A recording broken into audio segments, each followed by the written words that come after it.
नमस्कार साथियों, कैसे हैं आप लोग? आशा करता हूँ कि आप लोग बहुत बढ़िया, ठीक-ठाक, एकदम मस्त होंगे और आपकी तैयारी, पढ़ाई-लिखाई बहुत अच्छे तरीके से चल रही होगी और जल्द ही तुम्हारा यूपी टेट का रिज़ल्ट आ जाएगा और उसके बाद सुपर टेट। तो तुम्हारी तैयारी जो है, वो बहुत अच्छी होनी चाहिए, तभी कहीं जाके तुमको एक सेट मिलेगी। तो हमारी जो सीरीज़ है, वो लगातार चल रही है और हम जितने भी मनोवैज्ञानिक हैं, उनसे जो महत्वपूर्ण चीज़ें पूछी जा सकती हैं, महत्वपूर्ण बिंदुओं पर हम बात कर रहे हैं और कहीं न कहीं 4 से 5 क्वेश्चन तुमको यहाँ से देखने के लिए मिल जाते हैं। तो आज हमने स्किनर को लिया है, स्किनर का सिद्धांत जो भी है, उसको बहुत डिटेल में पढ़ेंगे। उनसे जो भी इम्पोर्टेंट क्वेश्चन बन सकते हैं, उनको भी देखेंगे। तो चलो शुरुआत करते हैं और ये अगर तुमको पीडीएफ चाहिए, ये वाली पीडीएफ अगर तुमको चाहिए, तो शुरुआत में ही तुमको मैं ये नंबर दे रहा हूँ। इस पे तुम संपर्क कर लेना 7752868599। इस पे तुम भाई संपर्क कर लेना। एक ग्रुप मैंने बनाया हुआ है जिसमें सारे super TET, UP TET, C TET वाले बच्चे हैं और सारी की सारी नोट्स वहीं पे प्रोवाइड कराई जा रही हैं। तो तुम संपर्क कर लेना, तुमको ये नोट्स मिल जाएगी, ठीक है? चलो हम शुरुआत करते हैं भाई। शुरुआत करते हैं स्किनर के परिचय से। इनका पूरा नाम देखेंगे तो बी.एफ. स्किनर है ना? इतना ही याद रखो। जन्म हुआ था 20 मार्च 1904 को और मृत्यु हुई है 18 अगस्त 1990 को। देश इनका कौन-सा है भाई? अमेरिका के रहने वाले हैं ये, ठीक? मनोवैज्ञानिक धारा क्या है इनकी? तो इन्होंने व्यवहारवाद का सिद्धांत दिया है, ठीक है? मुख्य सिद्धांत की अगर हम बात करें तो क्रिया प्रसूत अनुबंधन, ये मुख्य इनका सिद्धांत है। अब देखो इनको याद रखना भाई, स्किनर से थोड़ा-सा याद रखो कि स्किन अच्छी होती है महिलाओं की, है ना? महिला से याद रखो इनको, स्किनर, महिला की स्किन अच्छी होती है और महिलाओं का व्यवहार भी बहुत अच्छा होता है ना? व्यवहार भी बहुत अच्छा होता है महिला स्किनर, है ना? इसे याद रखना। आप देखो कुछ ना कुछ तो रिलेट करके याद करना पड़ेगा। और क्रिया प्रसूत, प्रसूत भी महिलाओं को ही कहा जाता है। ये भी महिलाओं को ही कहा जाता है ना? तो मेरे हिसाब से ये दोनों चीज़ें तुम याद रखोगे। व्यवहार किनका बढ़िया होता है? महिलाओं, और महिलाओं की स्किन क्या होती है? बढ़िया होती है। और क्रिया प्रसूत अनुबंधन, ये भी महिलाओं से संबंधित है और महिलाओं की स्किन भी अच्छी होती है, तो स्किनर ध्यान रखना। व्यवहारवाद और क्रिया प्रसूत अनुबंधन किसने दिया है? तो बहुत ध्यान से तुमको समझ लेना है कि स्किनर ने इन सिद्धांतों को दिया है। मेरे हिसाब से ये यहाँ तक चीज़ें तुमको क्लियर हुई होंगी, है ना? यहाँ तक चीज़ें क्लियर हैं, थोड़ा-सा फिर आगे बढ़ेंगे। चलो,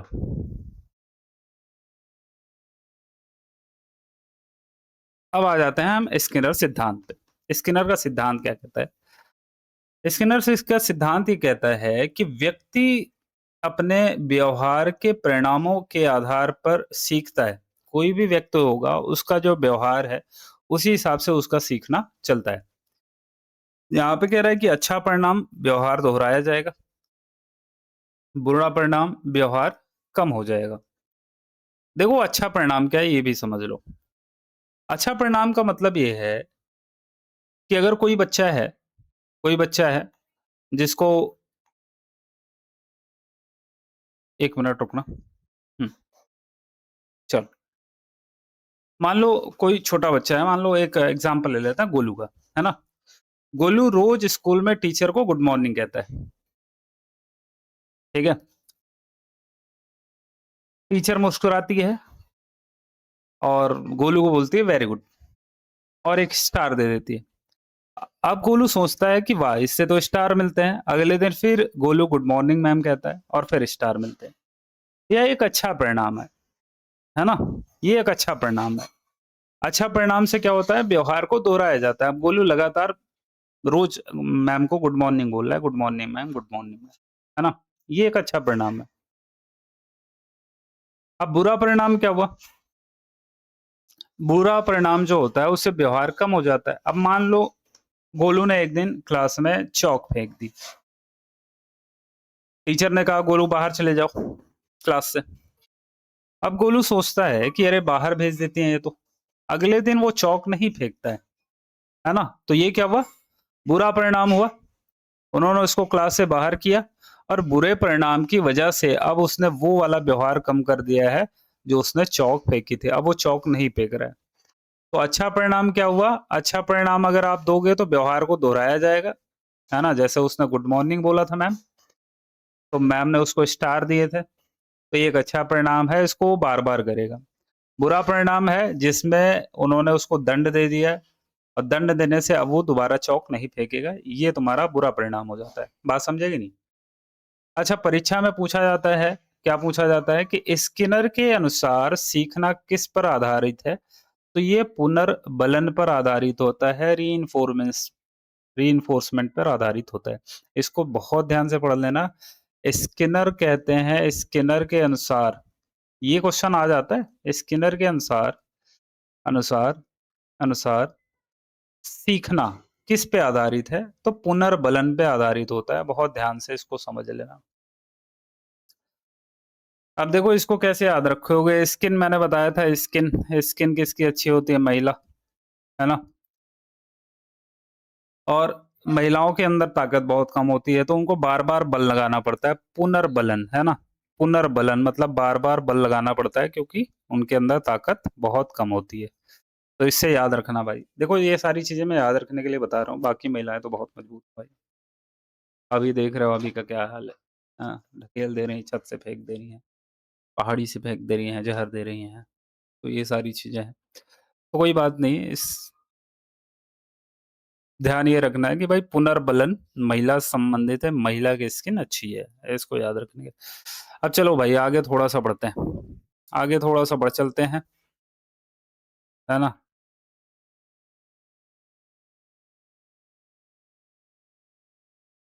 चलो, स्किनर अगर बॉक्स की बात कर लें, स्किनर बॉक्स की बात अगर हम करें, तो देखो इनका प्रयोग जो हुआ, इन्होंने एक बॉक्स लिया, है ना? बॉक्स में थोड़ी-सी ये लाइट है, एक लीवर है ना? और बाहर ये भोजन रखा हुआ है। अब चूहे को इन्होंने अंदर बंद कर दिया है। चूहा लीवर को दबाता है, उसको भोजन मिलता है।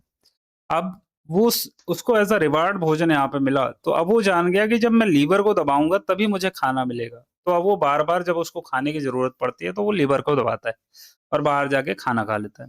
तो ये बार-बार इसको दोहराता है ना? मतलब वो सीख गया है कि ये लीवर को दबाओ, भोजन पाओ। तो एक्चुअल में हुआ क्या? 1 मिनट रुकना थोड़ा। हुँ। एक्चुअल में हुआ क्या कि पुरस्कार मिलने पर व्यवहार की पुनरावृत्ति होती है। अब उसको पुरस्कार के तौर पे भोजन मिला, अब वो जब भी उसको भोजन की ज़रूरत होती है, तो वो लीवर को दबाता है और उसको भोजन मिलता है। तो भोजन उसका पुरस्कार है। पुरस्कार मिलने पे क्या होता है? व्यवहार आदमी दोहराता है। अब ये सारी चीज़ें भी तुमको थोड़ा-सा याद रखनी है कि ये प्रयोग जो है वो चूहे पर हुआ था, कबूतर पर हुआ था और एक लीवर लिया गया था और भोजन लिया गया था। है ना? एक याद रखोगे, चूहा, कबूतर, लीवर और भोजन, ठीक? चूहा, कबूतर याद रख लेना भाई। अच्छा मैंने कल तुमको एक चीज़ और पढ़ाई थी।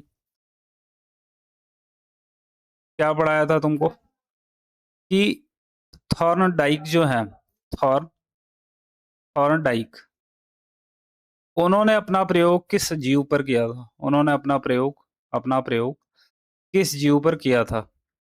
क्या ये तुम आज बता सकते हो, किस जीव पर किया था? तो मैं, चलो तुम बता पाओ कि ना बता पाओ, मैं बता देता हूँ। उन्होंने इसका प्रयोग बिल्ली पर किया था और मैंने तुमको बताया भी का था कि थॉर पे बिल्ली बैठी है, थॉर्नडाइक बिल्ली, है ना? थॉर पे बिल्ली बैठी है। चलो आगे बढ़ते हैं भाई, आगे चलते हैं। हाँ, स्किनर बॉक्स हो गया था। अब हम बात करेंगे ऑपरेंट बिहेवियर, क्रिया प्रसूत व्यवहार पे। अब देखो ये होता है कि ऐसा व्यवहार जो व्यक्ति स्वयं करता है और जिसका परिणाम उसे प्रभावित करता है। जैसे विद्यार्थी मेहनत करता है, अच्छे अंक लाता है, अब वो और अधिक मेहनत मेहनत करके और अधिक अंक लाएगा, है ना?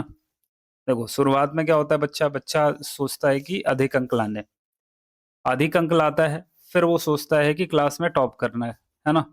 तो लगातार अपनी मेहनत को बढ़ाया जाता है। ये होता है तुम्हारा ऑपरेंट बिहेवियर, क्रिया प्रसूत व्यवहार। विद्यार्थी मेहनत करता है, अच्छे अंक लाता है, अब वो और अधिक मेहनत करता है। आगे बढ़ते हैं, ये सबसे ज़्यादा इम्पोर्टेंट है, रीइंफोर्समेंट, पुनर्बलन। ठीक है? देखो, पुनर्बलन का मतलब है कि किसी व्यवहार को मजबूत करने वाला परिणाम देना, ताकि व्यवहार दोहराया जाए। यानी जब किसी काम के बाद अच्छा अनुभव या इनाम मिलता है, तो हम वही काम फिर करते हैं, ठीक है? वही काम हम दोहराते हैं। तो रीइंफोर्समेंट का अर्थ होता है अच्छे व्यवहार को बढ़ाना और मजबूत करना। अच्छा व्यवहार जब बढ़ता है, तो उस काम को फिर हम दोबारा करते हैं और रिपीट करते हैं, ठीक है? अब देखो, इसका एक बढ़िया एग्जाम्पल मैं तुमको बताता हूँ। इसका एक बढ़िया एग्जाम्पल समझो। 1 मिनट रुकना, 1 मिनट भाई।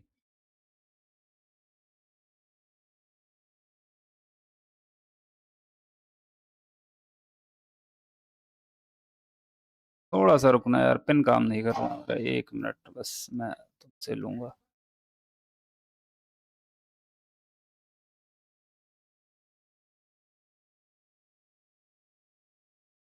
हुँ। देखो भाई, ऐसे समझो, पुनर्बलन का मतलब क्या हो गया कि मान लो एक गोलू नाम का बच्चा है, छोटा है ना? अब मान लो उसने क्लास में कोई कविता सुनाई। अब कविता सुनाने पे मैम ने उसको बहुत मतलब अच्छा बोला कि हाँ, तुमने बहुत अच्छा काम किया, बहुत अच्छी कविता सुनाई है। ठीक है? तो ये एक अच्छा व्यवहार है। अब ये अच्छा व्यवहार है, सकारात्मक व्यवहार है, तो इससे अब गोलू क्या करेगा कि दोबारा वो अच्छी-अच्छी कविताएँ लिखेगा, है ना? अच्छी-अच्छी कविताओं को लिख के वो मैम को सुनाएगा, क्योंकि उसको पता है कि इससे क्या है, गुड मिल रहा है ना? अच्छी चीज़ें मिल रही हैं। जैसे यहाँ पे देखोगे कि सकारात्मक, देखो 2 तरह के तुम्हारे ये पुनर्वलन होते हैं, एक सकारात्मक होता है, एक नकारात्मक होता है। दोनों अच्छे हैं, दोनों अच्छे हैं, चाहे वो सकारात्मक हो, चाहे नकारात्मक हो, दोनों बच्चों के लिए बहुत बढ़िया है, ठीक है? जैसे अच्छा कार्य करने पर मान लो गोलू ने बहुत अच्छा काम किया, तो मैम ने उसको चॉकलेट दी, उसकी प्रशंसा की, पुरस्कार दिया, स्टार दिया, स्माइली, शाबाशी देना। ये सब क्या है, एक सकारात्मक पुनर्बलन है, पॉजिटिव रीइंफोर्समेंट है। अच्छे व्यवहार पर पुरस्कार मिलेगा तो व्यवहार बढ़ेगा, है ना? अब वो बार-बार इसको रिपीट करेगा क्योंकि उसको पुरस्कार मिला है। नेगेटिव रीइंफोर्समेंट क्या होता है? नकारात्मक पुनर्बलन।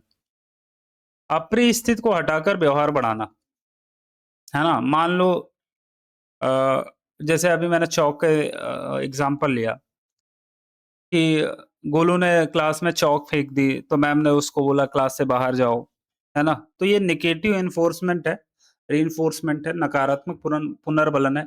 इससे भी वो क्या काम करेगा कि उसको जब दंड मिल गया है, पनिश हो गया है, तो वो दोबारा वो काम नहीं करेगा, है ना? यहाँ पे एग्ज़ाम्पल देखो लिखा भी है कि होमवर्क पूरा करने पे अतिरिक्त कार्य नहीं देना, ठीक है? नेगेटिव एनफोर्समेंट दंड नहीं होता है। चलो, आगे बढ़ते हैं भाई। हाँ, अब आ जाते हैं पनिशमेंट, दंड पे। अच्छा, ये भी 2 तरीके के होते हैं, ठीक है? यदि किसी अवांछित व्यवहार को कम करना हो तो दंड दिया जाता है। देखो, दंड भी बहुत ज़रूरी है ना? क्योंकि कोई ऐसा काम है जो उसको नहीं करना चाहिए, फिर भी वो कर रहा है, तो दंड देना बहुत अनिवार्य है। अब दंड भी 2 प्रकार के होते हैं, एक सकारात्मक दंड होता है और एक होता है नकारात्मक दंड।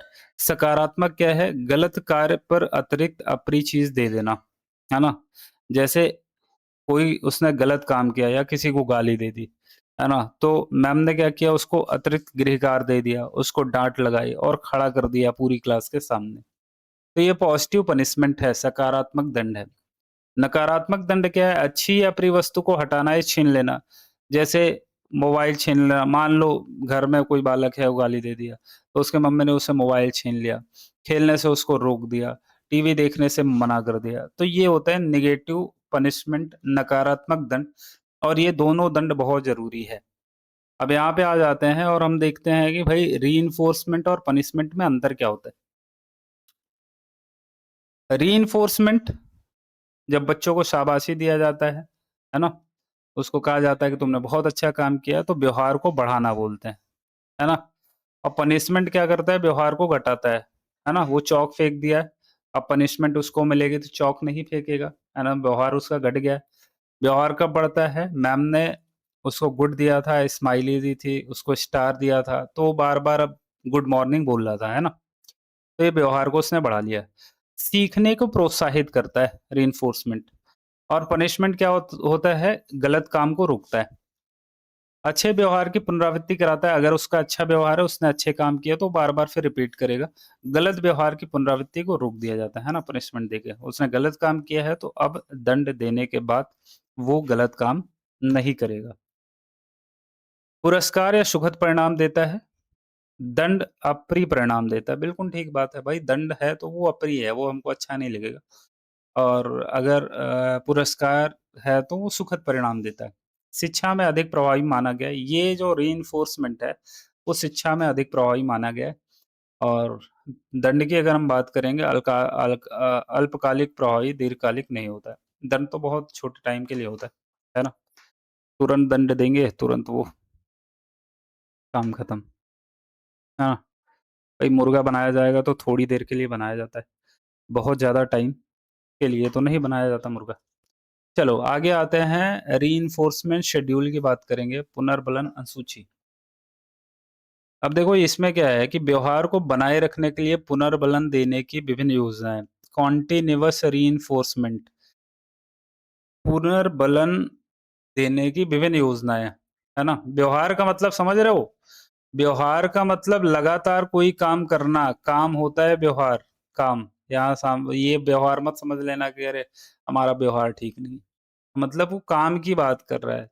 अगर उस काम को बनाए रखना है तो पुनर्बल देने की बहुत सारी योजनाएँ हैं। एक होता है कॉन्टिन्यूअस रीइंफोर्समेंट, है ना? निरंतर, मतलब हर सही उत्तर के लिए सही व्यवहार पर तुरंत पुनर्बलन देना कि वाह बेटा बहुत बढ़िया काम किया तुमने। तुम्हारा काम इतिहास में लिखा जाएगा। वेरी गुड, बहुत सही। वाह! क्या बात है, एक नंबर, है ना? तो ये सारे क्या हैं कॉन्टिन्यूअस हैं, मतलब उसने कोई एक काम किया है तो तुमने उसको गुड बोला कि बहुत बढ़िया, शाबाश। सही व्यवहार उसने किया है तो तुमने बोला बहुत बढ़िया, ऐसे ही करते रहना, है ना? तो ये निरंतर पुनर्बलन है, कॉन्टिन्यूअस है, तुम लगातार उसको शाबाशी दिए जा रहे हो। फिर आता है पार्शियल रीइंफोर्समेंट, आंशिक पुनर्बलन, कभी-कभी पुनर्बलन देना, हर बार नहीं। मतलब हर बार तुम उसको उसको शाबाशी नहीं दे रहे हो हर अच्छे काम के लिए। तो ये कभी-कभी पुनर्बलन होता है, आंशिक पुनर्बलन है ना? अब ये आंशिक पुनर्बलन जो होता है इसके कई प्रकार होते हैं। जैसे एक फिक्स रेशियो होता है, निश्चित संख्या का पुनर्बलन, निश्चित संख्या के बाद पुनर्बलन देना। मतलब एक अच्छा काम किया, 2 अब तीसरा अच्छा काम करेगा तब बोलेंगे कि वाह बेटा बहुत बढ़िया। है ना? फिर एक होता है वेरिएबल पुनर्बलन, है ना? निश्चित संख्या, बदलती संख्या के आधार पे। मतलब एक बार दिया, फिर दूसरी, तीसरी बार नहीं दिया, चौथी बार दिया, फिर 5वीं, 6वीं, 7वीं बार नहीं दिया, 8वीं बार दिया। तो ये वेरिएबल है, मतलब लगातार नहीं। फिक्स्ड इंटरवल, मतलब एक फिक्स्ड इंटर, जैसे अगर ये तीसरी बार सही काम करेगा तो इसको बोलूँगा गुड। फिर 6वीं बार करेगा तो बोलूँगा गुड। फिर 9वीं बार करेंगे तो बोलूँगा गुड, अच्छा काम किया, है ना? तो देखो 3 पे, 6 पे, 9 पे एक निश्चित अंतराल के बाद इसको पुनर्बलन दिया जा रहा है, इसको शाबाशी दी जा रही है ना? तो ये क्या होता है? फिक्स्ड इंटरवल होता है। वेरिएबल इंटरवल मतलब कभी 3 पे दिया, कभी 9 पे, कभी 8 पे, ऐसे। ये बदलते समय के बाद मतलब पुनर्बलन देना, वो वेरिएबल इंटरवल होता है। चलो, यहाँ तक सारी चीज़ें समझ गए हो? कॉन्टिन्यूअस क्या है? हर उत्तर पर शाबाशी देना कॉन्टिन्यूअस है। कभी-कभी शाबाशी देना पार्शियल है। हर 5 मिनट पर शाबाशी देना फिक्स्ड इंटरवल। कभी 3, कभी 7 पर शाबाशी देना वेरिएबल इंटरवल, है ना? ये सारी चीज़ें तुम समझ गए होगे। अब आगे आ जाते हैं हम शेपिंग शेपिंग, आकार देना। ये बहुत इम्पोर्टेंट है। यहाँ पे कह रहा है छोटे-छोटे चरणों में सही व्यवहार विकसित करना और हर छोटे सुधार पर पुनर्बल देना। जैसे शुरुआत में हमने कहा बच्चों को सीधा बैठना सिखाना है, तो पहले 1 मिनट उनको बैठने के लिए बोलेंगे, है ना? और 1 मिनट वो बैठे हैं तो उनको शाबाशी देंगे कि वाह बेटा बहुत काम किया। फिर 2 मिनट उनको सीधा बैठने के लिए बोलेंगे, फिर उनको शाबाशी देंगे कि हाँ, बहुत बढ़िया आप 2-2 मिनट बैठ रहे हो तुम। फिर 5 मिनट के लिए उनको पुनर्बलन देंगे। इस तरह धीरे-धीरे करके हम क्या कर रहे हैं, शेपिंग कर रहे हैं, आकार दे रहे हैं। है ना? जैसे यहाँ पे देखो प्राथमिक व्यवहार, फिर छोटा सुधार, फिर अधिक सुधार और अंतिम में हमारा जो लक्ष्य है वो हासिल हो गया और पूरी तरीके से बच्चा सीधा बैठने लग रहा है। आगे बढ़ेंगे भाई, आगे बढ़ेंगे, अब हम चैनिंग की बात करेंगे, श्रृंखलन की बात करेंगे। श्रृंखलन का काम क्या होता है? छोटे-छोटे कार्यों को जोड़कर बड़ा कार्य सिखाना। जैसे हम किसी बच्चे को जूता बाँधना या जूते के फीते लगाना सिखा रहे हैं।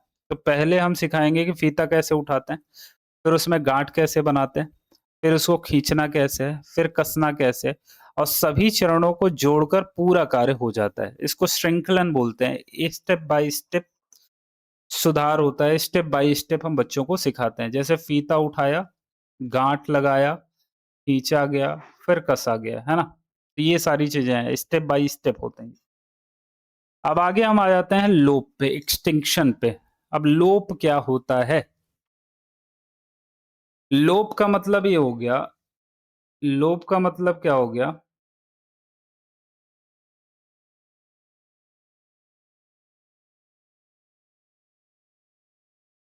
1 मिनट रुकना भाई।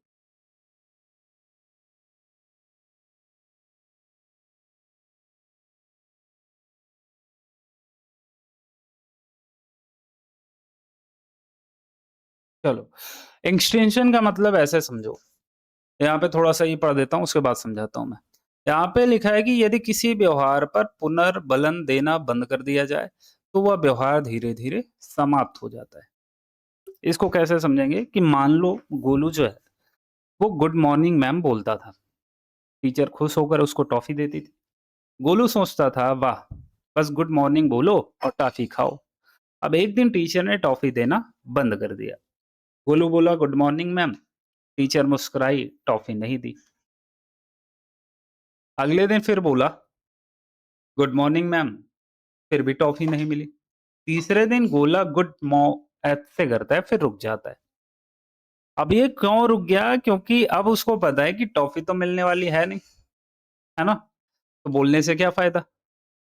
तो यहाँ क्या हुआ कि जब उन्होंने पुनर्बलन बंद कर दिया, मतलब एप्रिसिएशन बंद कर दिया, तो धीरे-धीरे उसका जो व्यवहार था, वो गायब हो गया। है ना? इसको बोलते हैं एक्सटिंक्शन, लोप। यदि किसी व्यवहार पर पुनर्बलन देना बंद कर दिया जाए, तो वह व्यवहार जो है वो धीरे-धीरे, धीरे-धीरे बंद हो जाता है, समाप्त हो जाता है। ये बात तुम बहुत अच्छे से समझ गए होगे। बताओ भाई, बोलो, समझ गए कि नहीं समझ गए भाई? अब आ जाते हैं हम किस पे? हम आ जाते हैं जनरलाइज़ेशन, सामान्यीकरण।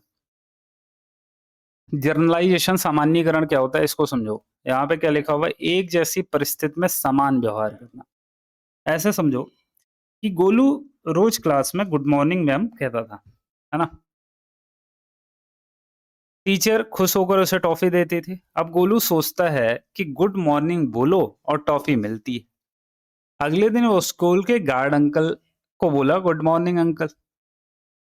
फिर पियून भैया को बोला, गुड मॉर्निंग भैया। फिर कुत्ते को बोला, गुड मॉर्निंग डॉगी। है ना? तो ऐसे करके वो लगातार बोल रहा है, पर किसी से टॉफी नहीं मिली। गोलू को समझ आया कि अरे सबको गुड मॉर्निंग बोलने से टॉफी नहीं मिलती। यही होता है जनरलाइजेशन, सामान्यीकरण। गोलू ने जो व्यवहार सीखा था, हर जगह लागू कर दिया, क्योंकि उसे लगा था कि हर जगह टॉफी मिल जाएगी, है ना? जनरलाइजेशन यही होता है, एक जैसी परिस्थिति में समान व्यवहार करना। सबको वो बोल रहा है कि हाँ, हाँ, अरे सब टॉफी देंगे, लेकिन ऐसा नहीं है। इसको क्या बोल लेते हैं भाई? क्या बोलते हैं? जल्दी बताओ। जनरलाइजेशन बोलते हैं ना। अब आगे आ जाते हैं हम डिस्क्रिमिनेशन पे। डिस्क्रिमिनेशन पे सही परिस्थिति पहचान कर उचित व्यवहार करना। सही परिस्थिति पहचान कर उचित व्यवहार करना। अब देखो हुआ क्या? गोलू के साथ क्या हुआ? गोलू के साथ क्या हुआ कि गोलू रोज गुड मॉर्निंग मैम कहता था, टीचर खुश होकर टॉफी देती थी। अब गोलू ने जनरलाइजेशन में सबको गुड मॉर्निंग बोल दिया। अंकल गार्ड, प्यून भैया, यहाँ तक कि कुत्ते को भी, पर किसी ने टॉफ़ी नहीं दी। अब गोलू ने सोचा टॉफ़ी सिर्फ़ टीचर से मिलती है, बाकी सबसे नहीं। अगले दिन वो सिर्फ़ टीचर को ही गुड मॉर्निंग बोलेगा, क्योंकि वो समझ गया है ना? उसको डिस्क्रिमिनेशन का पता हो चुका है कि कहाँ पे गुड मॉर्निंग बोलूँगा, जहाँ से टॉफ़ी हमको मिल जाएगी, है ना? टीचर को गुड मॉर्निंग बोलेगा तभी उसको टॉफ़ी मिलेगी, अदरवाइज़ कोई टॉफ़ी देने वाला नहीं है। तो वो समझ गया कि सही परिस्थिति पहचान कर उचित व्यवहार करना है ना? तो यहाँ तक मेरे हिसाब से सारी चीज़ें समझ गए होंगे। इंस्ट्रक्शन क्या होता है, जनरलाइज़ेशन क्या होता है, डिस्क्रिमिनेशन क्या होता है। तो ये सारी चीज़ें तुम समझ गए होगे। आगे बढ़ते हैं भाई, आगे बढ़ते हैं और स्किनर के अनुसार शिक्षक की क्या-क्या भूमिका है, उसको थोड़ा-सा देख लेते हैं, है ना? बताओ यहाँ तक सारी चीज़ें समझ में है भाई? यहाँ तक सारी चीज़ें समझ में है, कोई दिक्कत परेशानी तो नहीं है किसी को? चलो, अगर दिक्कत परेशानी नहीं तो आगे बढ़ते हैं। आगे बढ़ के चलते हैं। यहाँ स्किनर के अनुसार शिक्षक की भूमिका क्या है? तो छात्रों के व्यवहार का अवलोकन करना। शिक्षक का काम ही यही है कि छात्र कैसे व्यवहार कर रहे हैं, उनको देखते रहना, है ना? गलत व्यवहार तो नहीं कर रहे। उचित व्यवहार पर सकारात्मक पुनर्बलन देना और अगर अच्छा व्यवहार कर रहे हैं, तो उनको वहीं पे शाबाशी देना, पुनर्बलन देना, है ना? छोटे-छोटे चरणों में सीखने के अवसर देना, छोटे-छोटे चरणों में उनको सीखने का अवसर देना। आगे है तत्काल प्रतिक्रिया देना, तत्काल उनको फीडबैक देना है कि हाँ, तुमने बढ़िया काम किया है, हाँ, तुमने गलत काम किया है। छात्रों की व्यक्तिगत गति के अनुसार शिक्षण करना, हाँ, सबकी सीखने की अपनी-अपनी गति होती है, तो जो छात्र जैसे सीख रहा है, वैसे उसको सिखाया जाए। उचित रीइन्फोर्समेंट शेड्यूल का प्रयोग करना, जहाँ पे शाबाशी देने की ज़रूरत है, एप्रिशिएशन की ज़रूरत है, वहीं पे एप्रिशिएट करना चाहिए। अवांछित व्यवहार को दंड के बजाय सही दिशा देना। अवांछित व्यवहार अगर कोई बच्चा कर रहा है, तो उसको दंड देने के बजाय उसको सही दिशा में मोड़ देना, है ना? आगे बढ़ते हैं भाई, अब ये देखते हैं 15 नंबर पे प्रोग्राम लर्निंग, क्रमादेशित अधिगम, है ना? देखो अधिगम को छोटे-छोटे चरणों में क्रमबद्ध कर तैयार करना तथा प्रत्येक चरण पर छात्र को तुरंत प्रतिक्रिया व पुनर्बलन देना, प्रोग्राम लर्निंग कहलाता है ना? देखो, सीखना क्या है, छोटे-छोटे चरणों में क्रमबद्ध करके उसको सिखाना, है ना? उसको अगर जोड़ लगाना सिखाना है बच्चों को, तो हमको कहना पड़ेगा कि भई ऐसे पहले लिख लो ऊपर, फिर ये लिख लो नीचे, फिर हम शुरुआत करेंगे इस साइड से, फिर इसको, फिर यहाँ पे नीचे सबको लिखते जाएँगे, है ना? तो ये क्या हुआ छोटे-छोटे चरणों में क्रमबद्ध करके इनको सिखाया जाएगा, तो बच्चा आराम से सीख जाता है। अब देखो यहाँ पे विशेषता क्या है, छोटे-छोटे चरण होते हैं, तुरंत प्रतिक्रिया होती है। अगर बच्चा ने अच्छा काम किया, मान लो इसको जोड़ के उसने दे दिया कि ये लो सर, तो उसको क्या बोलोगे? बहुत बढ़िया, शाबाश, है ना? तुरंत प्रतिक्रिया दिया तुमने। स्वगति से अधिगम, सेल्फ लर्निंग, ये सारी चीज़ें तुम समझ गए हो। प्रत्येक सही उत्तर पर पुनर्बल देना, ये भी तुम समझते हो। त्रुटि होने पर सुधार का अवसर देना, बहुत बढ़िया। अब देखो स्किनर की बात करोगे तो 16 नंबर पे स्किनर ने एक शिक्षण यंत्र बनाया। स्किनर ने टीचिंग मशीन का विकास किया। उद्देश्य क्या था? व्यक्तिगत गति से सीखना, तुरंत फीडबैक देना, छात्र की प्रगति का रिकॉर्ड रखना, स्वाध्याय को प्रोत्साहित करना। ठीक है? यहाँ पे ये निर्देश है, क्वेश्चन है, छात्र का उत्तर यहाँ से आएगा, तुरंत प्रतिक्रिया यहाँ से आएगी, सही होने पर पुनर्बलन मिल जाएगा। अब स्किनर के प्रमुख सिद्धांत क्या-क्या हैं? सभी व्यवहार सीखे जाते हैं। व्यवहार के परिणाम ही सीखने को नियंत्रित करते हैं। पुनर्बलन व्यवहार को बढ़ाता है, दंड व्यवहार को घटाता है। बिल्कुल ठीक है, ये सब सारी चीज़ें हमने पढ़ ली। सकारात्मक पुनर्बलन सबसे अधिक प्रभावी है, इसको ध्यान रखना, ये इम्पोर्टेंट। सीखना क्रमिक होता है, अभ्यास और पुनर्बलन से व्यवहार स्थायी बन जाता है। ठीक? चलो, आगे बढ़ते हैं भाई, आगे बढ़ते हैं। स्किनर के सिद्धांत की विशेषताएँ। इन्होंने कि इस पे व्यवहार पे बल दिया, वैज्ञानिक दृष्टिकोण पर आधारित है, पुनर्बलन पर विशेष जोर दिया, क्रमिक और संगठित शिक्षण, व्यक्तिगत विभिन्नताओं का ध्यान, प्रोग्राम लर्निंग की सुविधा, व्यवहार में परिवर्तन लाने में उपयोगी, है ना? अगर इनके बात करें कि कौन-कौन से क्वेश्चन पूछे जाते हैं, कैसे-कैसे प्रश्न पूछे जाएँगे, तो मनोवैज्ञानिक धारा व्यवहारवाद है इनकी। प्रमुख सिद्धांत ऑपरेंट कंडीशनिंग, सीखने का अवसर रीइंफोर्समेंट, स्किन बॉक्स में प्रयोग, चूहा और कबूतर, टीचिंग मशीन स्किनर ने दिया था, प्रोग्राम लर्निंग स्किनर का योगदान है, सैपिंग क्लीनिंग स्किनर का सिद्धांत है, सीखने को बढ़ाता है रीइंफोर्समेंट, सीखने को घटाता है पनिशमेंट, ठीक है? तो ये सारी चीज़ें तुम बहुत अच्छे से समझ गए हो। अब आगे आ जाते हैं स्किनर के सिद्धांत की विशेषता, फिर वही चीज़ें रिपीट कर रहे हैं यहाँ पे, तो ये मैं नहीं पढ़ रहा हूँ। ये तुमको दे दूँगा, ये पेज आराम से पढ़ना घर पे बैठ के। स्किनर के सिद्धांत की सीमाएँ, ये भी तुम पढ़ सकते हो। अब हम आ जाते हैं कि यूपी टेट और सीटेट में पूछे जाने वाले महत्वपूर्ण तथ्य। जैसे स्किनर की विचारधारा किससे संबंधित है? व्यवहार। क्योंकि स्किन की बात करोगे, महिला नाम आएगी और महिला का व्यवहार बढ़िया होता है, व्यवहार, है ना? और क्रिया प्रसूत का सिद्धांत भी इन्होंने दिया था। स्किनर का प्रमुख सिद्धांत ऑपरेटिंग कंडीशनिंग या क्रिया प्रसूत अनुबंधन, है ना? स्किनर के अनुसार सीखने का आधार क्या है? रीइंफोर्समेंट।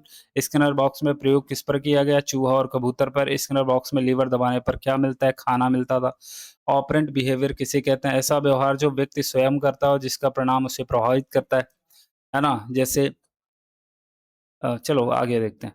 पॉजिटिव रिइंफोर्समेंट क्या? अच्छा कार्य करने पर पुरस्कार देना व्यवहार को बढ़ाता है। नेगेटिव रिइंफोर्समेंट क्या होता है? अपरिस्थित हटाकर व्यवहार बढ़ाता है। पनिशमेंट का उद्देश्य क्या है? अवांछित व्यवहार को कम करना, है ना? पनिशमेंट का उद्देश्य क्या? अवांछित व्यवहार को कम करना। टीचिंग मशीन किससे संबंधित है? स्किनर से संबंधित। प्रोग्राम लर्निंग किसकी देन है? स्किनर की देन है। शेपिंग और चेनिंग किस सिद्धांत पर आधारित? के स्किनर के सिद्धांत पर आधारित है। ये सारी चीजें तुम बहुत अच्छे से समझ गए होगे। तो मेरे भाई यहाँ तक सारी चीज़ें तुमको बहुत अच्छे से क्लियर हो गई होंगी, है ना? अब हम परीक्षा की बात करेंगे तो 10 वन लाइनर यहाँ पे दिया हुआ है, इसको तुम पढ़ लेना या 1 मिनट लगेगा, मैं इसको भी पढ़ देता हूँ। स्किनर को क्रिया प्रसूत अनुबंधन का जनक कहा जाता है, बहुत बढ़िया। सीखना परिणाम पर आधारित होता है, ये भी बहुत अच्छी बात है। पुनर्बलन व्यवहार को बढ़ाता है, ठीक बात है। दंड व्यवहार को घटाता है, ये भी ठीक है। पॉजिटिव रिइंफोर्समेंट पुरस्कार देना व्यवहार बढ़ाता है। नेगेटिव रिइंफोर्समेंट में अपरिस्थित को हटाया जाता है। स्किनर ने चूहे और कबूतर पर प्रयोग किए।